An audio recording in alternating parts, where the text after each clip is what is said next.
અને ગાંઠ બી બહુ મોટી હતી, 6 kg ની ગાંઠ હતી. ઓપરેશન થોડું રિસ્કી હતું. મારું નામ રેખાબેન વડારિયા છે. હું અહીંયા અમદાવાદ ગાર્ડન રેસિડેન્સીમાં રહીએ છીએ. મને થોડા દિવસ પહેલા થોડીક આ પ્રોબ્લેમ આવ્યો. બીજું તો કઈ દુખાવો નહોતો થયો, પણ સુવામાં તકલીફ થતી.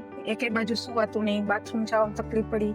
પછી આરતીબેનની વિઝિટ લીધી, બેને તપાસ્યું. પછી બેનના કહેવાથી અમે બધા રિપોર્ટ કરાવ્યા, સોનોગ્રાફી, સીટી સ્કેન. તો એમાં પછી ગાંઠ ડિટેક્ટ થઈ અને બેનના કહેવાથી પછી ઓપરેશન કર્યું અને બહુ સારો મને રિસ્પોન્સ મળ્યો. બહુ સારી સારવાર કરી મારી ને અત્યારે હું એકદમ આમ 8-10 દિવસ થયા તો એકદમ રિલેક્સ ફીલ કરું છું એમ. અને ગાંઠ બી બહુ મોટી હતી, 6 kg ની ગાંઠ હતી. ઓપરેશન થોડું રિસ્કી હતું, પણ બેનની હિંમત, બેનની હોશિયારી અને એનાથી મને ખૂબ અત્યારે સારું થઈ ગયું છે.